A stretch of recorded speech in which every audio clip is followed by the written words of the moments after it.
Thank you, everyone, for participating in the very first episode of the Die, Laugh, Love podcast. Why would I call it the Die, Laugh, Love podcast? Well, I think we're all familiar with the idea of live, laugh, love. There's also a saying, it's a Latin expression, memento mori. And what that means is remember that you too shall die. And I don't ever want to be a Debbie Downer, but I think if we remember that our life is temporary and that we one day will die, I think that gives us all the reason in the world to live fully each and every day. I'm a big believer that the experience that we're all sharing together on planet Earth is collectively a vacation.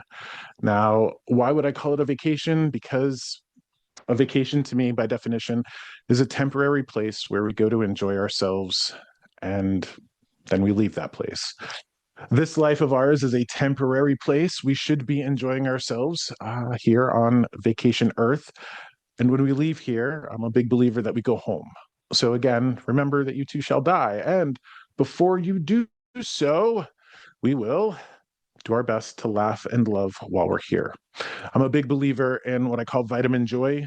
I think some people that are familiar with me and my work know me talking about vitamin joy. I was actually going to call this podcast the Vitamin Joy Podcast until I found out that somebody else in the world knows about vitamin joy and they have a vitamin joy podcast.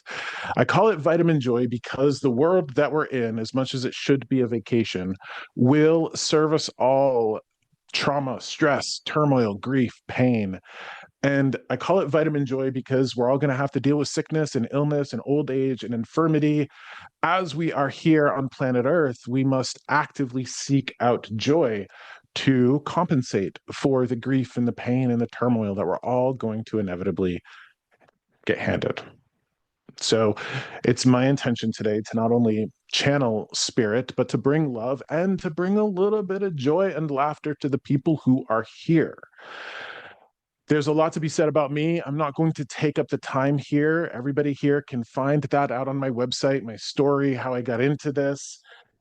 There are some principles that I do want to share with everybody before we jump into it. I'm a big believer in speaking in analogies or metaphors. So here's a few that I'm going to just get out of the way. Then we're going to jump into the spirit channeling portion of our podcast. So everybody, no matter where you come from, no matter what background you have, just like your ancestors, you are going to die. We live and then we die. That's part of the human condition. While we are alive, I do very much see the relationship of our body and our soul like the marriage of a horse and a rider. You have a physical part of yourself that, by scientific definition, is a mammal. It is a mammal that needs shelter, water, clothing, fun, all of those things that a mammal would need. Your soul is the horse, or excuse me, the rider of that equation. When your horse dies, your body expires. The rider, your eternal self, gets off and keeps going. Where we go when we pass, that's a discussion for the ages. But what I have found is we don't go very far. A lot of people think of heaven as above the clouds or a disconnected, detached dimension to us. I don't see it as that at all. Every person that I've ever sat with has spirits with them all the time, not just every once in a while, but all the time. And the analogy that I like to use in terms of our relationship to where we go when we die, it's like the one-way mirror that we would see in a cop show. Everybody's pretty much familiar with the idea that one-way mirror, suspects on one side, cops on the other. We sit on the side of the suspects, where we are pretty oblivious to what's going on the other side of the mirror. Our spirits, our ancestors, our friends, our teachers, our pets, they sit on the side of the cops, where they see us, they feel us, they know us. And they are a great source of our intuition. I have found that the language of spirit is feeling. We will feel something from spirit, whether it is from the land, from a higher angelic source, from an ancestor. We'll feel something as a message from spirit. And then it takes about a half a second before our rational mind kicks in, translates what we receive in our own voice. And those things will happen more for us when we are chilling out, when we're driving or in the shower or doing dishes, when what the Buddhists call our monkey mind quiets down, spirit can come through to us in a more clear voice. So I'm just a guy that has figured out how to pull messages from the world of spirit to here. I am going to spend about an hour channeling spirit. The way this should work is I am going to start to describe an entity or a spirit that is with me. I want to describe this person, and then I'm going to ask the people that are on this call with me to unmute themselves or wave their hand. I can right now see everybody on the screen, but I want you to wave your hand. I want you to talk to me. I want you to, go, oh, I think that's my person. We might have a little bit of a discussion about whose, say, father is whose or what have you. But that's how I'm going to do it, because I've had a few spirits with me and they are all in order. Knowing that we were going to do this, knowing that people were going to show up, I want to talk about who's here with us today. Now, remember that this is a participation podcast, meaning that if this is your person, please feel free to wave your hand. I'm going to unmute you, or you can unmute yourself. But the worst thing that you can do for a fellow like me in a position that I'm about to put myself in is to say, or to not say anything. I've done this before where a person would then see me after and go, I'm pretty sure that was for me, but I didn't want to take it from anybody else. Please don't be that person. Please come forth and say, hey, I think that's my person. It may be, it may not be, but the worst thing that I could have happen right now is for you guys to just be quiet and go, I don't know if that's my person. Okay. So I want to talk to you about this woman, and she's been giving me this word that is with me. And words in the work that I do are very funny. I'm actually spiritually dyslexic. I had a woman come through one time, call herself Carol. Her name was Claire. So that gives you an idea how words and letters can get mixed around for me as I do this. I have had a woman yelling at me with the word pearl, pearl, pearl. Now, pearl might actually be her name, or you might have pearls of hers. This is going to be a Spitfire. This is going to be a grandmother. This is going to be somebody from a different generation. And interestingly, I'm not sure if she was from Europe, but I feel like she would have known her parents or her grandparents that were from Europe. This is a woman who's talking to me about the finer things in life, getting together with our family, enjoying good food, enjoying good drink. She would have liked coffee. She's telling me that Americans are really getting it wrong. Like, we're all caught up and we're all concerned about things that are not really important. So I want to talk to somebody. Does anybody here have a grandmother actually named Pearl? If you don't have a grandmother named Pearl, I'm seeing a giant pearl. So you might have a pearl ring, pearl necklaces. Anybody have an inheritance from a grandmother that would have been a pearl? Okay, so we've got Emily and Lisa. Emily, if you could unmute yourself, please.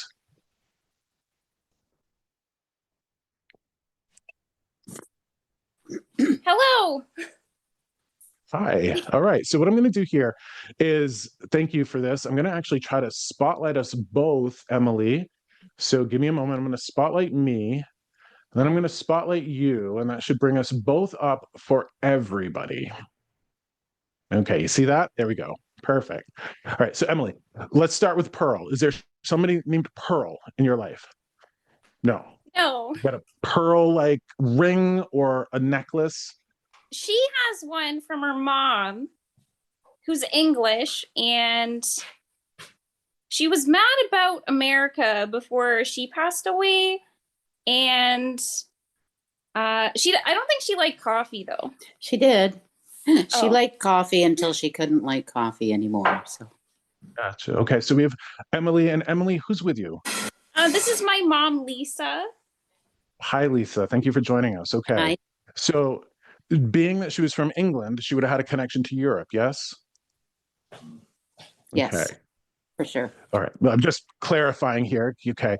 So, connection to England, liked coffee, would have a really appreciated good food, good drink. This feels like very much sitting down and just appreciating conversation. I'm not from England. I spent very little bit of time there, but isn't tea a big deal? It's a big deal for sure. Yeah.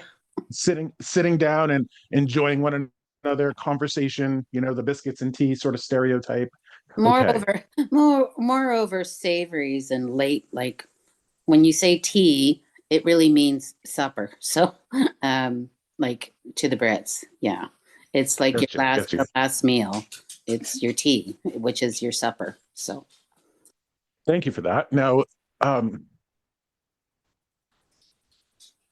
I was hearing this like upsetness. I don't want to say upsetness, but yeah, no, she's telling me it's upsetness. You said she would have been unhappy with America or Americans. I think with the world in general, and in terms of the politics, and she grew up in the war, World War II. She was a child during World War II, and she always likened what's going on now currently was much scarier than the things she experienced as a child with the bombs and the, yeah, just because Wow. everything is so uh, covert and hidden. I mean, and then there's these agendas and these things going on that seem to be beyond anybody's control, and then lack of this is going to get a little bit political, but the lack of real information, with mainstream, and it's just it was very sad for her um, last few years. So So let me ask you, as I'm sitting with her, I'm getting this feeling of like, and this might actually be related to what you were talking about. I'm getting this feeling of like being upset at plastic, like fake things. Like, when you say there's not enough real information, I'm getting this feeling of like too much, almost like too much junk, too much fakeness, too much plastic. Like there's this dislike of plastic that I have. So I think there's this energy of authenticity. How do we know what's real information? I think that's an appropriate conversation for all of us to have. But there is this, she must not have liked consumerism or materialism. She must not have no, I appreciated don't that. know. There are certain things that meant she was always, to be honest with you, her her maiden name was Cuthbert, but her married name was Jones. And keeping up with the Joneses was really important to her. I mean, you had to have the best of everything, the best clothing, the most important jewelry. You had to have all these things were what the world thought around her was all very important. What other people thought, it's like, despite all the crap that might be going on in your life, you had to present a different kind of a persona to the world socially. You had to be this perfect person. Very British. Appreciate that. I appreciate that. I do want to I do want to translate the message that she's got for me here about plastic. Emily, I've got to ask you a question. And you appear to be an adult woman, so I'm going to ask you a very funny question here. Do you have toys? Uh, I have Like toys, like plastic toys sitting on a shelf? Yes. Sorry. I'm trying. Do I? Just plastic toys sitting on the shelves of her grandmother's bedroom, of things that Emily thought she knew. They were silly little things, but she would present them to her grandma, even as Gotcha. an adult. Yeah. So Okay. Lisa, let me ask you, why she would be telling me. I have to ask you, Did you and her fight ever or argue? And the reason that I say this is I want to apologize to you, or I want to talk to you about, I'm sorry it took us so long to get there. Like, I'm sorry it took us so long to get there. Why does she want to apologize to you? It feels like there's some sort of reconciliation in your past. I guess I'm trying to think. I have the words in my head and I can't express it. She was what's the word, Emily? You know the word. She was sort of narcissistic and judgmental, and that I was, I was personally always looking for approval, and I never. It was like what's the word? Conditional approval that I would receive. Well, that was wonderful, but you could have done this or you could have done that, and it was only sort of the last 6 years of her life that she lived with me, and it became like quite apparent that, and then of course being elderly,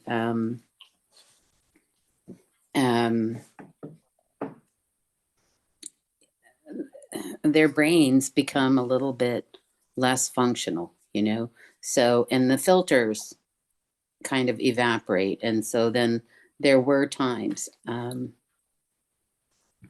I would go like I'd go grocery shopping and she'd say, where have you been for the last 3 days? Where did you go? Why didn't we talk about this? Where have you been? And I think that was not really my mother. It was just the capacity of what she had going on there. And I always said, I'm sorry you feel that happened, but it didn't happen. I've been here every day, and I try to remind her of the meals we'd had or the things we'd done. But she would say, where were you? And she would get angry with me. And I knew that wasn't her. So I would just suck it up, and I'm very thick skinned. So, and I never retaliated, or I could never say anything nasty in response, because that's my mother. And I know she's not really in control. And if she's apologizing, I think that's why she would be apologizing. Gotcha. So she had a dementia or an Alzheimer's cognitive decline or something? Decline, yes. Never anything that was diagnosed. Never severe enough to be diagnosed.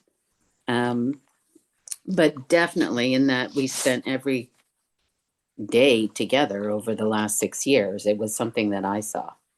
Even though the doctors didn't recognize it, I knew it was happening, It's interesting because I keep getting this message of, I'm sorry it took us so long to get here. Probably she might literally be meaning here today, you and me having this conversation, having that sense of closure or even clarity. Now, here's something funny I feel sad that she's apologizing, because there's no need. I mean, I always knew Mhm. how much she cared for me and how much she loved me. That was never a question. It was always just about, perception and what you can deal with and what we do for people in our lives that we care about, So I'm sad that even though she's gone,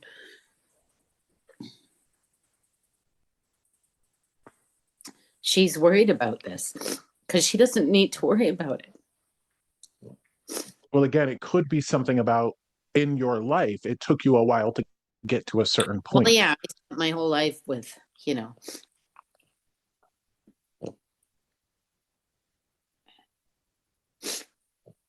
always looking for approval and never getting it.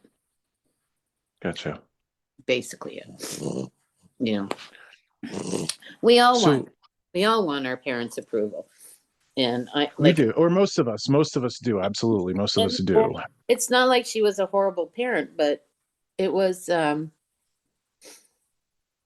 there was never any, you know, that's fabulous. That's great. Let's, you keep doing that. It was more like, that's fabulous, but you should have done this or you should have done Like that. a carrot on a stick, constantly being dangled. And Yeah, Emily saw it. yeah. Everybody saw like in it. Mulan, like with the little dog.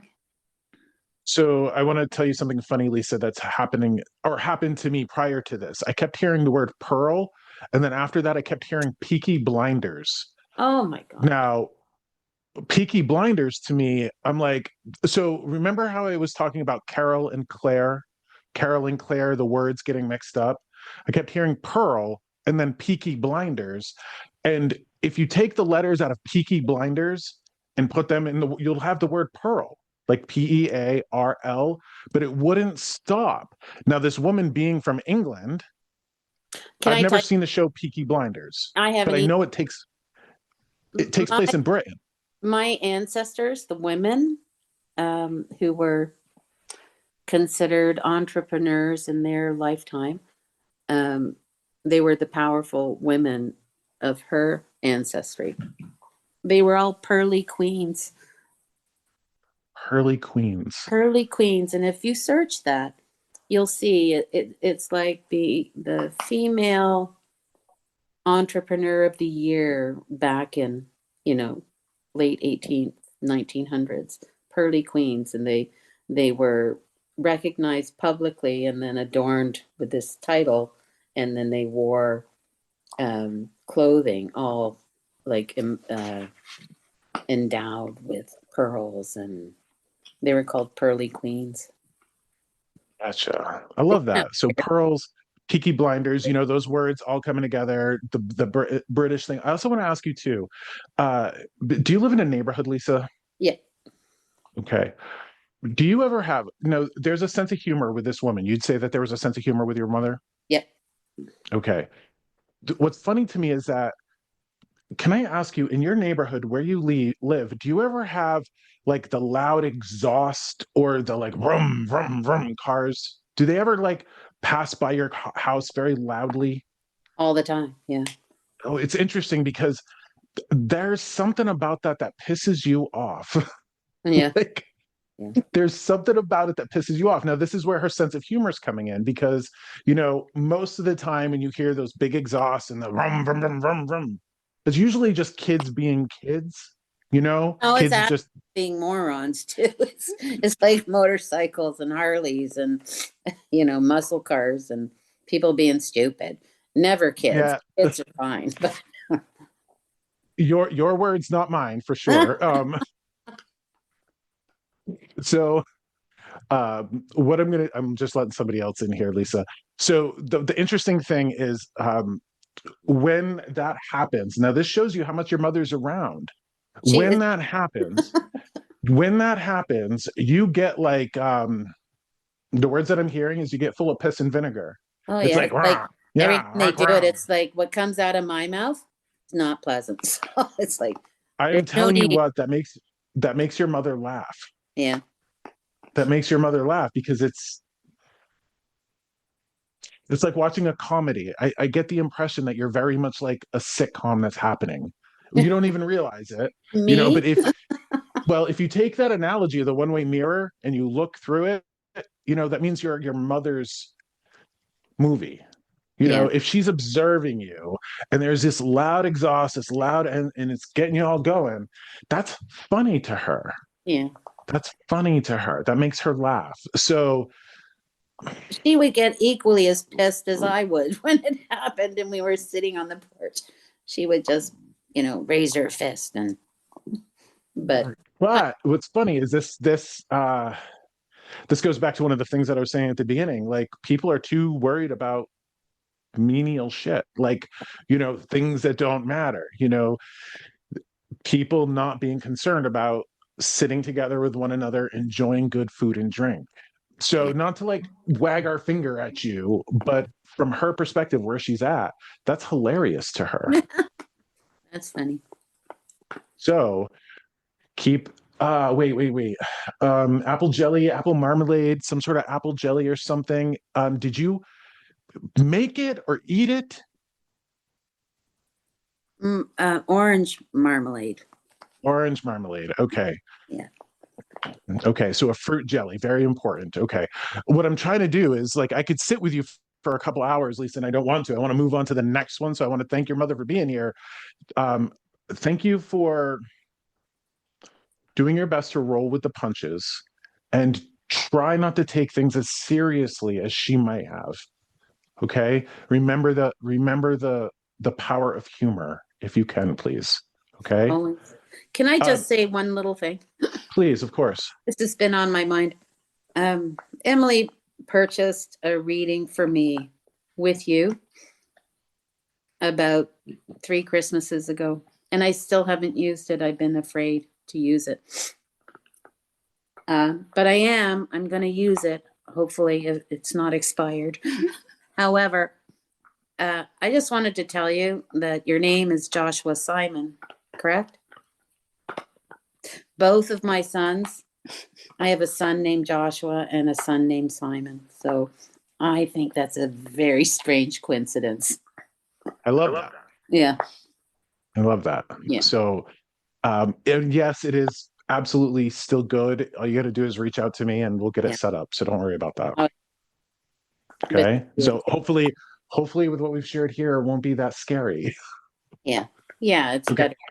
It's lighter hearted than I thought it might be. So I'm glad to hear that. That's what it's supposed to be for me, from my perspective. So thank you for that. I'm going to take you off spotlight and I'm going to bring forth the next person that is here. And this is a man. Here we go. I'm going to take you off spotlight. Thank you, everybody, for your patience. Okay. Now, remember, everybody, what I'm going to have you do is I'm going to have you take yourself off mute if this person is yours. The person that's coming through now feels like big daddy energy, big protector energy. I feel like either what I'm hearing is basketball was his life. Like basketball was his life. So is there anybody out there that had a dad that was a basketball coach? Anything like that? Basketball coach, dad was basketball. It's interesting because what I'm getting the impression of, he might have been a coach because it feels like there's a bunch of people who he would have called his own, like would have like mother hen and some hens. Really, really important. And this person feels a little bit local to me, like American, not any association with Europe or anything like that. So anybody here have a father or could be a grandfather whose basketball was his life?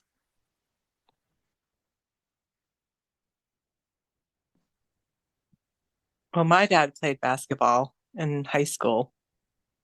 Okay. Hi, Jenny. Hi. Hi. So my question for you is, your dad, he played basketball in high school? Mm-hmm. Okay. Yeah, he was a basketball star. He was a basketball star, so basketball would have been his life. Mm-hmm. Okay. Did he stay with me because this might not be for you. Okay. Mm-hmm. No, he's a dad. No, he's got lots of people that he's protecting. Like a coach, like you would go to him if you felt like scared, somebody who's going to have that big protecting masculine vibe. Mm-hmm. Like you knew that somebody like him was like, if he was in the room, you knew that things were going to be okay. Yep. Is that him? Yeah. He was a big guy, but he was quiet, the quiet giant type of guy. But if you got him mad, watch out. No, I love that. Okay, so I'm putting you up here on spotlight. So here's your dad. This is definitely a father. Basketball was his life. Okay, his message for you, interestingly, is would you have known him to be innovative or creative, like always finding solutions, always finding weird workarounds, always looking outside the box, going, well, if it doesn't work this way, we're going to try it that way? Okay. Mm-hmm. He's trying to bring you that energy right now. There are things, and don't take this the wrong way. He shows me you pounding your head against the wall. And what that is to me is that's a sign of insanity, like doing the same thing over and over and over again, trying to get different results. Can I ask you, does that resonate with you? Like the doing the same thing over, can't find a solution, trying the same thing? Okay. Yeah. here's an interesting thing that I have for you. Um, whatever challenges that you have in your life, you're going to have to be creative. You're going to have to be innovative. The things that you're trying right now are not working. And my guess is that it's personal relationships. And my guess is that there are people in your life who aren't seeing things the way you see things. This is what I'm seeing. Okay. Because what he's showing me is, if you're familiar with like working with toddlers, like I have a 21-year-old son, kids or anything like that, there's this idea of like getting down on your knee and looking at them eye to eye instead of like looking down at them and making them feel, really intimidated. There's somebody in your life that you need to get down eye to eye with. He keeps showing me like you're up here and you have to go down here. Like you have to take a very childlike approach with whatever challenges that you have. And this is one of the reasons why this person is here for you with everybody else, because Jenny, can I ask you, are you self-aware enough to know that you're pretty kick-ass? Do you know that you're pretty kick-ass? Well, yeah, sort of. Okay. Well, if you didn't know that, now you do, because that's what I'm getting from this man. The issue with that is, if you're competent and smart and strong and tough and doing all the right things and all of that, one of the worst ways that you can set yourself up for failure is to expect you out of other people. Like you can't expect you out of other people. Okay. And it's really important, because what he's showing me is, I'm just going to say it because we're all big family here now, husband or son or a male of some sort that you have to get down to and look at eye to eye. This is very, very like figurative, because the things that you're trying aren't working because you keep expecting you out of the other person. Right. And it's not going to work. So like, I'm sorry, I wish it could, but this is like the pounding of my head against the wall. It's frustrating, I know, but this is super important for you to understand. You bring a certain level of gifts and attributes to the table, but those aren't gifts and attributes that you can expect out of other people, not reasonably. Okay, like for one, hold on. So you're dealing with somebody who hasn't, and this could be a 50-year-old man for sure, but you're dealing with somebody who hasn't matured into an adult yet. So it's either a child or a man that hasn't matured into an adult, because the differences between you and this person is like, you understand that your actions have consequences. Like you do a certain thing, it affects other people in a certain way. The person that you're banging your head against the wall around doesn't see that their actions affect others. So that's, to me, the definition of an adult, understanding that the actions that we make, the things that we do in this world have, it ripples out and has an effect on other people. So you gotta get down on your knees, figuratively speaking, with this person and talk to them. Okay. Can I ask you, Jenny, I know this is true for a lot of people. Does spring make you come alive? Is spring your favorite time? Yeah, I've mentioned that. Yeah. Yep. I remember telling somebody that. I feel like it's a rebirth. Okay, it's interesting because I'm seeing the flowers, I'm seeing Easter baskets, I'm seeing all of that. The other thing too, for you is interesting. Where you live, are you like local to me in Littleton? Are you local? Yeah, pretty much. Yeah, I'm below. Okay. Yeah, I'm below Lincoln. So, yeah. Okay, so you're New England. You're New England. Yeah. Okay. I'm gonna encourage you to do something very strange in the springtime. Do you have gardens and flowers outside in your yard? Yeah, I tried to grow them, but yeah. I'm seeing you do floral arrangements. I'm seeing them at the farmer's market. I'm seeing like a booth at the farmer's market where, there's baskets or there's something where it's interesting, because I do believe, Jenny, that what I'm getting from this man is like, you have devoted yourself to everybody in the world around you. You take very seriously all your labels, like mom, wife, worker, friend, daughter, all of them. He's really saying to me that you have nothing for yourself. Like nothing for yourself. Like you don't have anything that's just yours, your hobby, your thing. He goes, it's like, I do believe that you are like, he's showing me the center of the web. You're in the center of the web, and all the strands connect out to people. So you're like the matriarch of the family. So all the strands connect out to people. But he's like, everything you do is for people that you're connected to. So there's nothing just for you. Now, this is really like Sarah Ingalls Wilder, Laura Ingalls Wilder, the Little House on the Prairie, trying to get things to be very simple and, you know, very, very basic. I think that, you know, with our technology and social media and internet and, you know, news and media and everything coming at us, we can all take things way too seriously, get overcomplicated. And there's the two things right here. Pearl, I'll call her Pearl, and then Basketball Man, very much about the simple pleasures of life. Keep it simple. Now, your challenges, he's talking about your challenges.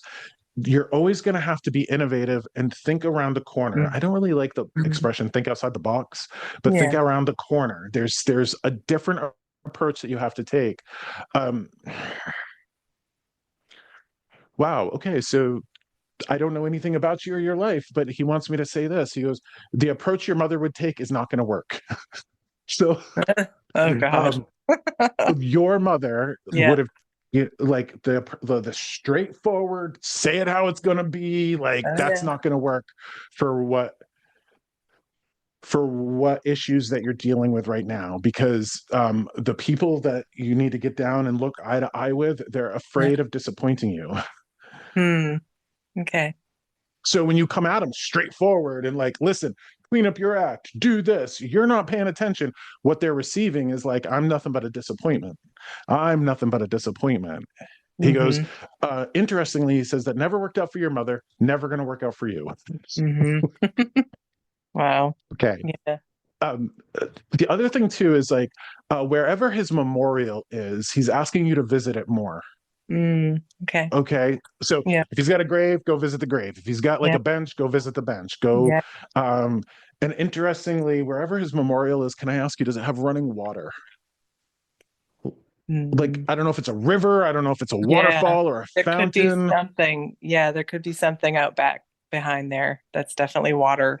I found a turtle there once, a little baby turtle at his grave.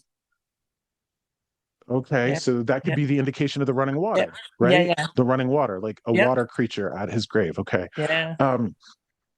The other thing too, let me ask you, because there's some physical stuff that comes through here, Jenny. You have spots on your body that go cold or numb, yes? Yes. Okay. You need a device. Oh, you need a device. It looks like a big egg whisk. Do you know the device that looks like they're metal? It's a big metal claw. Yeah. Okay, so I'm not a medical provider. You take everything that I have to say with a grain of salt, but there's something about there's something about getting goosebumps. Okay. That will stimulate like nerve response. So it might help with the cold or the numbness. Interestingly, can I ask you, do you have a thing for race cars? No. I mean, driving fast at all? Do you have a thing for like driving fast? Sometimes. Yes. This wouldn't be just like I'm late to work.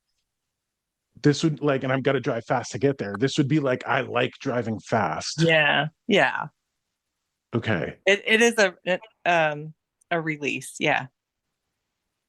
It's a release. Well, I'll tell you why I'm asking those questions. I'm seeing, I haven't heard of this movie in 20 years or 30 years. Do you remember Tom Cruise being in a movie called Days of Thunder? Yeah, I do. Maybe it's Tom Cruise that gives you the goosebumps. I don't know, but I'm seeing like, I don't know. I'm seeing the fast cars. I'm seeing like the vroom, the exhaust and all of that, you know. Just whatever you do, don't go by Lisa's house because Lisa get pissed off at you. Oh my gosh. The woman beforehand, the one who had like the vroom vroom outside her house. So for you, yeah. I'm just saying, like, don't go by her house. For you though, nope. This is really important. Could I ask you, were you a Hellraiser as a kid? Yep, I was. Okay. The reason now I'm not advocating recklessness or anything like that. Right. He's saying that all of your responsibilities are like choking you. Like I can't breathe. I got so many things I got to do. I Yeah. don't think that it's interesting. I don't think that you would have, and far be it for me to say, I don't think you would have signed up for adulthood if you knew it looked like this. Right. Oh my gosh. Like, like there's a lot that you're carrying. He's asking you to go back to your youth, go back to your youthfulness, the hell raising, go have some fun. Yeah. If you're below Lincoln, then you're near 93, Interstate 93. Maybe, I don't know, go out and just be safe, but go out Yeah. and, touch base with your youthfulness again. But Hmm. interestingly, not in a way that's going to cause you to be in danger. I mean, you know what Right. I Yeah. mean? I'm Yes. trying to tell you how to have fun as a Yeah. responsible adult. Yeah. Okay. Um, Yes. do you not cook well? I'm all right. It's okay. Okay. He's talking about you trying definitely not making the things that he made because like the house smells or you burnt something. He's distinctly picking on your cooking skills. Oh gosh. So I've got to ask you, is there a dish that he made that he was known for? Let's see. If there is, don't make it. Yeah. Yeah, it was called goulash. Ever heard of goulash or American chop suey? Okay. Yeah, I probably botched that a couple times. Yeah. Last message for you. Are you are you not from here? Like I'm originally from Massachusetts. Okay, because he's Yeah. saying go back to your people. Yep. Like go back to your not permanently, but like Yeah, yeah. go visit. Hmm. Um, was there three other friends or three friends total in sixth grade for you? Oh gosh, yes. Yep. Yeah. Going back to sixth grade, there's like a reunion here that he wants you to go. Like go find your Oh, people, go hang out with okay. them, Yep. go remember who you were before the world taught you who to be. Hmm. Go remember who you were before the world taught you who to be. Yeah. I just got That's really goosebumps, profound. by the way. Yeah. Yeah, I will. So, uh, it, and he's saying, go find a diner for me. Go find a Mm. diner, like a Okay. breakfast diner, coffee, Yeah. eggs, all Yep. of that. Yep. He He really liked likes the sound of the. yeah, he liked Sorry, the spa. he liked the what? It was called the spa, and he would go there for breakfast. It was like a local diner down in Massachusetts. Could you go visit that for him, I please? will. I will. Yeah, please go visit that for him. Yeah. Really important that you connect to those roots, connect to who you were as a child. Hmm. You know what I mean? And try to have that very youthful energy as an adult. And that might actually, I think you came in a little bit late, but I was talking about vitamin joy. We got to have Yeah. the vitamin Yeah. joy in our life. Yeah. So I think, the worst thing, Jenny, that you've got going on is that you're deficient in vitamin joy because you take Mm-hmm. the responsibilities of everybody around you so seriously that you're not giving yourself what you need. Thank you. Well, I think that a lot of people can Mm. relate to that. Yeah. Yeah. People who take care of their loved ones and family and work and all of that, they oftentimes put themselves last on the list. So you're going to be the person that goes out and puts herself first on the list. And then it's interesting because as soon as I say that, I feel like the banging your head on the wall eases up. It does. Yes. So there's something there for you to consider. Okay. Hmm. Also, oh, I thought I was done with you. Okay. The person that you need to get down and see eye to eye with. Okay. Hmm. Is this your husband? He's not my husband. But like partner? Yeah, partner. Yeah. Okay. The only reason I say that is because your dad is asking you to go rediscover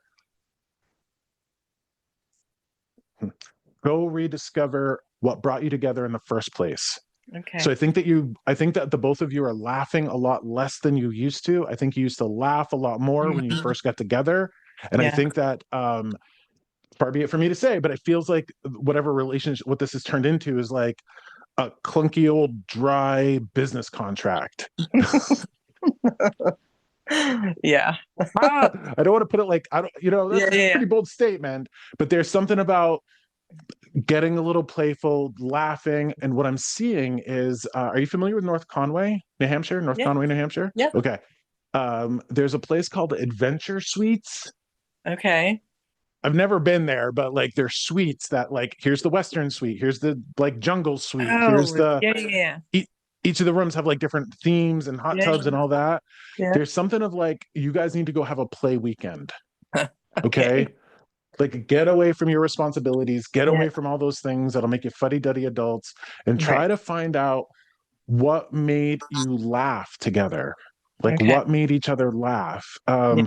And I'm seeing like wilderness stuff, like hiking or skiing, Yeah. like getting out and about, Yeah. doing things and laughing. Remember to bring it back to the simple basics. And I think we all need that reminder. Mm. Okay. Yeah. Now with you, I'm done. Thank you for being Okay. here. Okay. I'm going to take you off spotlight. Go home or go say hi to your dad, go to your people. Okay. Now I am going to bring forth the next one. Okay. The next one is another man. He's a man. He feels like a brother to me. Now, when I hear the word brother, it could actually be a blood brother, um, or it could be like a friend. This is somebody who he either rode a motorcycle, he might have passed away on a motorcycle. I'm getting a sense of reckless behavior would have taken him out of this world. There is this sense that like he participated in his own passing. I really distinctly feel like he's trying to talk to his sister here. So can I ask anybody here, brother, motorcycle brother, could be a friend, tragedy around this person, um tragedy around this person. Do we have a motorcycle person? Okay, Mary Ellen Parento. I don't want to. I don't. I'm gonna take you off mute there. Go ahead and tell me, Mary Ellen. Do I call you Mary Ellen? Yeah. Hey, Okay. you. Thank you for being here. All works. Okay. So, Mary Ellen, did you have a brother who liked motorcycles? Big time. Big time. Okay. Did he pass away from them? No, not really. No. Okay. Did he pass away from something self-inflicted? Um, perhaps. Hmm. Perhaps. Yeah, I'm putting us up on spotlight together. There we go. There we go. Okay. It's interesting because so I do think this is for you. This man, whoever he is, passed too early. You know this, right? He passed too early. Okay. Things interestingly from his perspective, Mary Ellen, he's very happy that he passed early. And the reason being is that if he'd have stayed here, like his life would have been hellacious. Like there would have been torment and turmoil and pain and, who knows, disease, what have you. So there's that perspective that, yay, I checked out. I went home early. I left vacation early, went home early. Now, the interesting thing too, Mary Ellen, is this guy is like talking to me about, he comes here as a motorcycle guy, right? Like a motorcycle guy. But there would have been so much more to him than that. Like I would have read, I would have liked history, I would have been able to have like deep conversations about those things. Can I ask you, he's showing me the Venn diagram. You know what a Venn diagram is? The two overlapping circles? Okay. Yeah. There would have been a lot that the two of you had in common, yeah? Entirely. Okay. Yeah. Very much so. And it's very much like, Very tight. yeah, I want to talk to you about history and politics and food, and I want to talk to you about all the stuff. And it's like, what he's saying is like we used to build off of one another. I used to say something, and you used to say something, and I used to say something, and it used to build and build and build, and it used to be like, we'd get mad, and then we'd get angry, and then we'd laugh, and then we'd love, and like, it was just this full rainbow of human experience. Very close. interesting. He wants to thank you for, and this would have happened after he passed. He's saying that you've done one hell of a reinvention. He's talking to you about reinventing yourself. Like, it's interesting because he just showed me like a costume change, like backstage. Like I've seen Cher, like one of the best concerts I've ever been to, Cher, right? And she just do these costume changes, boom, boom, boom, boom. There's something about you changing your identity after he passed. I was kind of in the process when he did that. Gotcha. So you Yeah. finished that process, reinvented yourself. Are we ever finished? That's a really great point. Yet, this is a very significant thing. This is like a very significant thing. It's like, again, I feel like the identity got pulled out, like one identity got pulled out, and then another identity got put there. That could be like a divorce. That could be something very significant. But it does feel like congratulations for like that significant change. Okay. Yeah. Other thing too.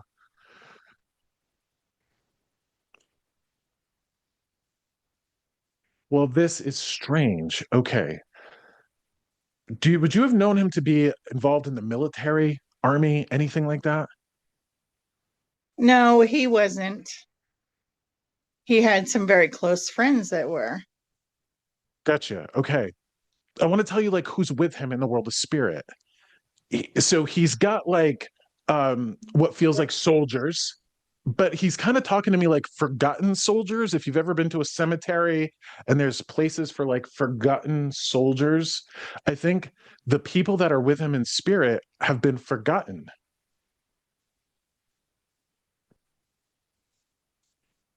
Maybe, I don't know.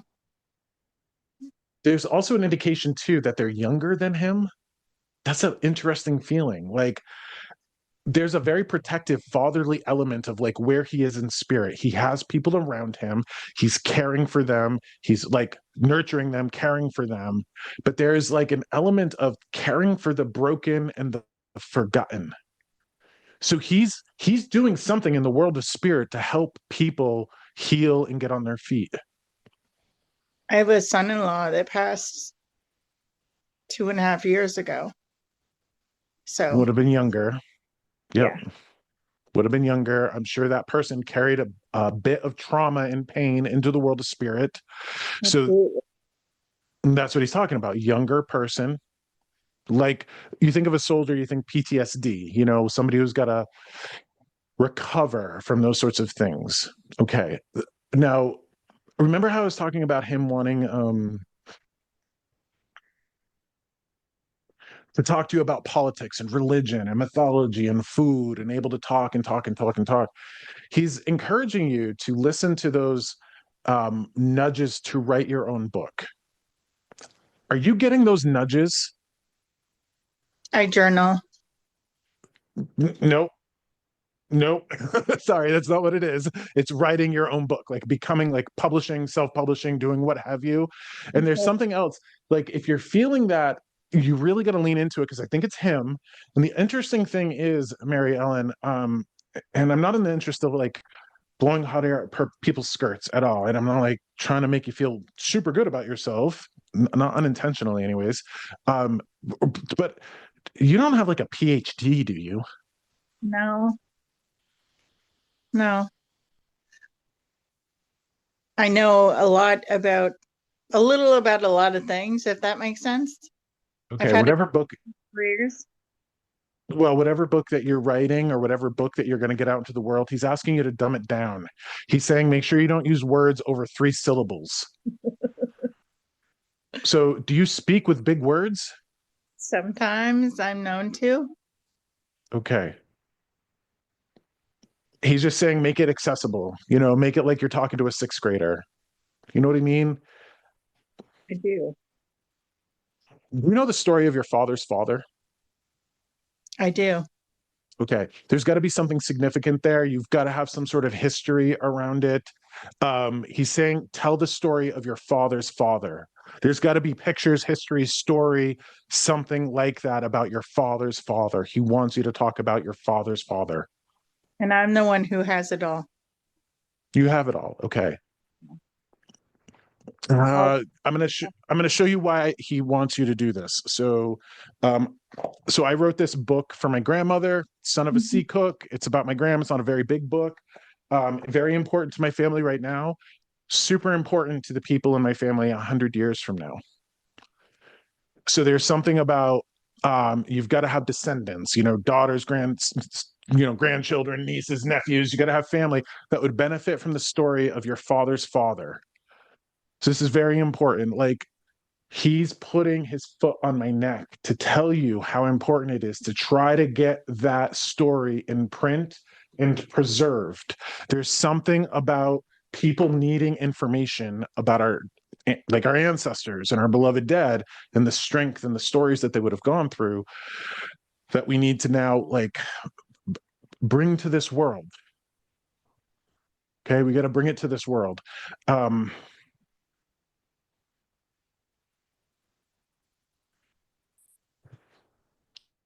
Do you find yourself getting annoyed at the world? Frustrated, annoyed. Yeah. Yeah. Also, he's like, here's an interesting thing. He goes, you're just rubbed raw because you haven't had enough cheese. Are you hangry? Do you like cheese? That is so something he would say with a few more expletives in there. Definitely. I mean, that's a really strange message, like, you're rubbed raw by the world because you haven't had enough cheese. Like, what the hell? It's his way of nicely saying,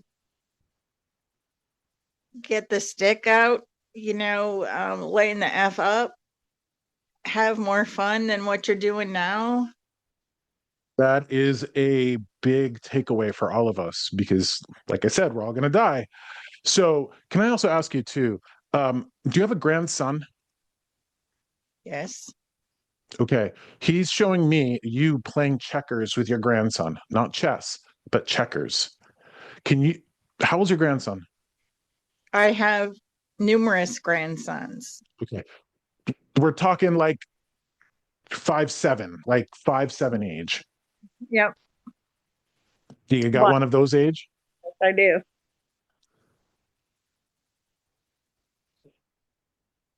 Play checkers with him. Show him how to play checkers. Real simple games. We live in the age of technology and tablets and Minecraft and all of that. It's a cognitive thing, but it's interesting because I have to wonder if there's stress in that family. Do you know, is there stress in that family? Big Because it's time. like, well, what it is it's like, play checkers with this kid so he doesn't have to hear the stress. Yes. Okay. So, Completely. okay. The other thing, again, here's like the guidance and the advice that Spirit wants you to do. He's saying, this man would have done this if he was here, but he's not here, so he can't. He's saying, buy birdhouse kits. Like, I've never heard of this. Like, buy a kit of all the pieces that are like of a birdhouse and put it together, like nail it together, paint it, hang it out. Those, okay. That's really important for the cognitive development of your grandchildren. This is about cognitive development. This is, and one of the things that's really important for us right now is that there's a certain group of us here on this call and in this world that did not grow up in our developmental years with the internet or technology. Right. There's a lot of people in this world that are growing up in their developmental years with internet technology, social media, cell phones, cameras, all of that. Not for better or worse, but they're different people. So there's something about taking the wisdom of our life and giving it to the people that are below us. Okay. And then in the same way that your grandfather, your father of your father's story is pretty cool, your story is pretty cool. So you want to make sure that as you know the story of your grandfather, and that informs you who you are, this is really important that you make sure that your grandkids know your story, know what you've been through, know your reinvention, all of that. Okay? That makes sense. Well, it's important. Yeah.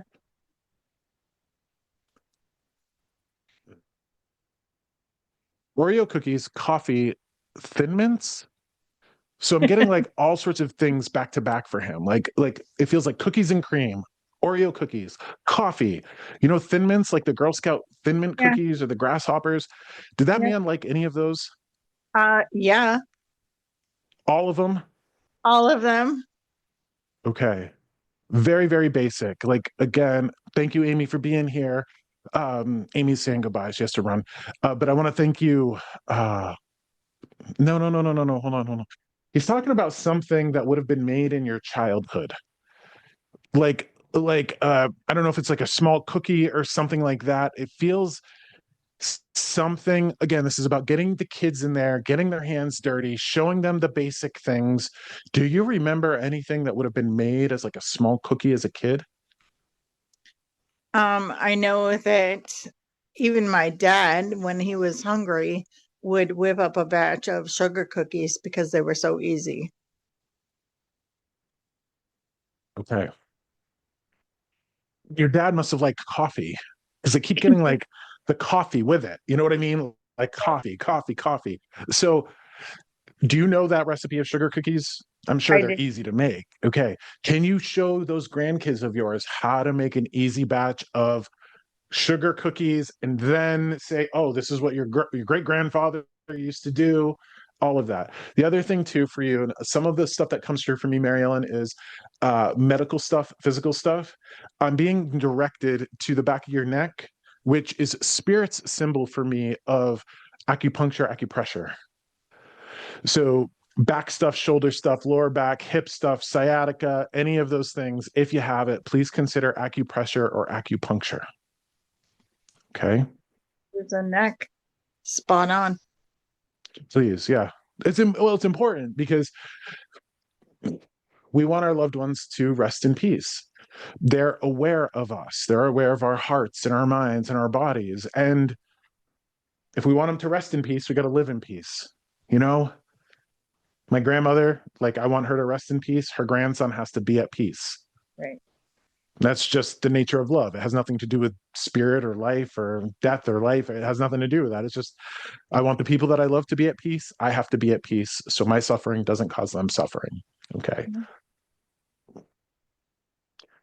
Which means back tooth or TMJ, he's bringing my attention to like something here. Do you have a back tooth or TMJ, something in the side of your face that bothers you? Occasionally. Okay. Just please take care of it if you can, you know, and if you can't, make sure that you take some Advil or a sugar cookie or something like that. Okay. All right. So thank you for being here. And the interesting thing that he wants me to say to you is this: please talk to him. Like that analogy of the one-way mirror. Do you know what I mean? Like they're right here. When I leave you in this session today, your spirits go with you. They don't go with me. They're going with you. So to keep that conversation going is very important to them because they're right here. It's just they're on the other side of that one-way mirror. Right. Okay. It's interesting because normally I do, not Okay. just, but all of my ancestors, but I haven't for a while, and no particular reason really. I've got a little distracted, I guess. Yeah. Well, we've been through some stuff over the past couple months here. Yeah, we have. Good. Yeah. So, with that being said, thank you. Also, one last message for you because I feel the other one coming in, but this one, like, he wants to say whatever spiritual texts that you hold dear. Now, this could be something from like Ram Dass or Deepak Chopra or even the Bible, whatever spiritual texts that you hold dear, get them out and start to look at them again. What I get is that he says that you're insufficient in grace. That's interesting. Like your grace, the grace that you have for your fellow human is deficient, insufficient funds, like in the bank. You don't have enough grace for the rest of humanity. So it takes going back to those spiritual texts that would have really touched you. I think that you need to go back to whatever spiritual home, like that would fulfill your soul, like spiritual text, to go back to that to help you with whatever sort of suffering that you've got around current events. Okay. I've never had to say this before to anybody else, Mary Ellen. How can you fill your grace meter? Like the grace, like how can you fill grace up, right? That's an important skill to cultivate. We know. And I haven't done it for about 3 months. So, yeah. Go back to the well, I guess, right? Yeah. Okay. Thank you for being here. Now, just like the next one is wild. This is a wild spirit. Like, I can't believe I have to say this. So I'm going to take you off spotlight. Here we go. I'm going to remove my spotlight. And now everybody listen to the next one that we have going on here. Okay. Final spirit is a cat. All right. So I have a cat here. This cat would have been an indoor, outdoor cat. This cat, I'm not sure you would have known it to be gone or missing. It's indicating to me that it would have been hit in the road. It was too hungry. It was chasing some sort of rodent, mouse, chipmunk, or something. This would have been really like a one cat household. This cat would not have liked other cats. There is a cat here looking for its owner. Cat, an indoor outdoor cat. You would have loved this cat because it would have been the process of bringing that love to that cat would have evolved its spirit. So I need somebody who would have had a single cat household. This cat feels like a male cat to me, grumpy. Lori, I see you raising your hand. Okay. Please unmute yourself. Um, oh, Hey. So I have had several cats over the time. My daughter had taken in a cat, and she was in New York at the time, so she had Hold one. on, Lori. Could you do me a favor? Could you get a What? little closer to your computer? I'm having a hard time hearing you. Let me raise my volume. My daughter, I've had several cats, but my daughter had taken in a cat. So she would have had a single cat. And it was a grumpy cat. So, it did pass away about a year ago or so. She also had taken in another cat and it escaped. It got out and she tried to find it and couldn't. So I don't know if that's what you're picking up or if somebody else has it. So, Okay, so Lori, my question for you is one, the only way for this spirit to come through to me is because it would have been full of love. right. Okay, so this would have been the only way the spirit could show up to me today is that if this spirit had love for somebody that was here. So let's narrow it down for you. Somebody like a cat that would have Right. had a love for you specifically, not your daughter's cat, but this cat would have had Right. love for you. And I'm saying that like this might be you or it might be Right. somebody else Right. here, but I know that the only way they can come through is if there's love. So the one that you couldn't find, is that Right. the one that you loved? No, I wasn't attached to it. So the other one, it was named Bobcat, had a little bobtail. She named it Robbie. We loved, and I was taking care of it for her, and it had gotten sick, so and had passed.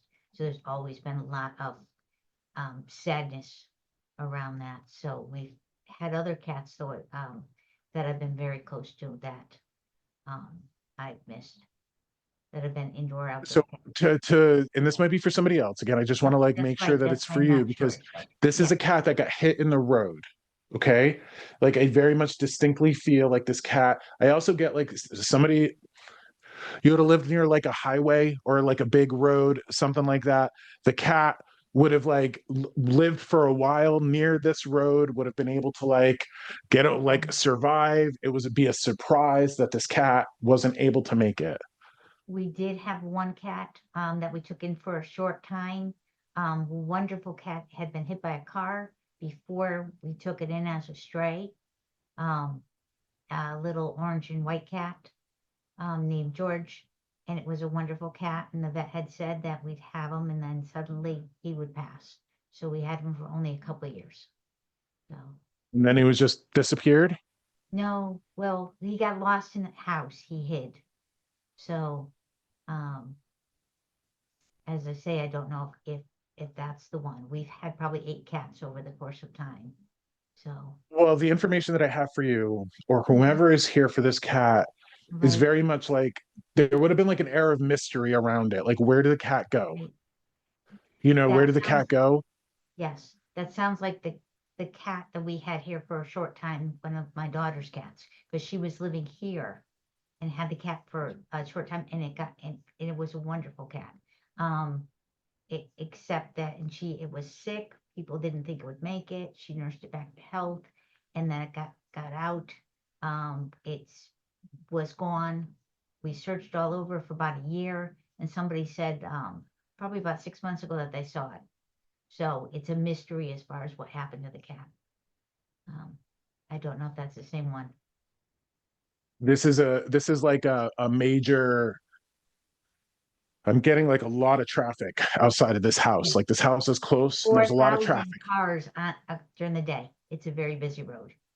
Very busy road. Okay. Yes, so that's why we figured he wouldn't have made it. So I also want to ask you, is there a way that you have memorialized this cat? Like put a picture up, done something to memorialize or make a tribute to the cat? we have for several of the cats, yes. And for that one too, yes. Okay, so there's that level of appreciation. So the reason why a cat would come through, and this is really important, is because people have a lot of questions about animals. Do they carry on? Right. You know, do they carry on? Are we going to meet them when we pass? And what I can tell people definitively is if we loved that animal and that animal loved us, we gave it a name, we gave it a sense of self, then yes, absolutely. A stray cat, a feral cat that never had the chance to develop a relationship with another human, like a human being or what have you, the energy of that cat when it passes away is just going to get kind of recycled into the earth. But there's something about the love and the individuation that we give an animal that, as far as I can tell, evolves its soul, gives it the ability to carry on, meet us where we go. Right. So interestingly, Lori, as I'm saying this, when I was talking to Mary Ellen about her neck and stuff Right. going on with her neck, Yes. when I look at you, I'm getting the same message. So Yes. what I would have TMJ. said, Yes. you got a neck thing too? Yeah, and TMJ. So And TMJ. Okay, so one right into the next. Okay. yes. So thank you for being here. And interestingly, that daughter that you were referencing before, I'm Yes. supposed to thank you for setting an example on how to carry on. Mm. So, you know, you're setting that example for her, how to carry on, to grieve, loss of pets, loss of animals, what have you. Interestingly, too, was she very upset by the election? Okay. The reason being is that I'm supposed to give you praise or thank you for showing her how to grieve a life Mm. that she wished for that she didn't get. Yes. Do you know what I mean? Like we often Yes. have to grieve lives that we thought we were going to have, but then we didn't have. Interestingly, I'm supposed to tell you that you're skillful in that, whether it's around politics or not, Yeah. and that you've shown your daughter how to carry on in that way. So I want to thank you for that. Thank you. She's Now I've gone a little amazing. bit longer. I wanted to keep this to an hour, so I'm going to wrap it up. Podcast, try to keep it short. I want to thank everybody for being here. Thank you for participating in the very first episode of this. Every other week, there will be a session like this that you can hop onto, and you can trust spirits are going to talk to me before it happens. So I'm going to do my best to get this up and available for listening as soon as possible. I want to thank you for being here with the inaugural episode of Die, Laugh, Love. Remember that you too shall die. Before you do, get in as much love and laughter as you can. So very important for us all, no matter where we come from and no matter what we feel about the election. We all need love. We all need laughter because we're all going to die. And on that note, thank you again. Take care of yourselves. Be well, and I'll see you at the next one. Bye.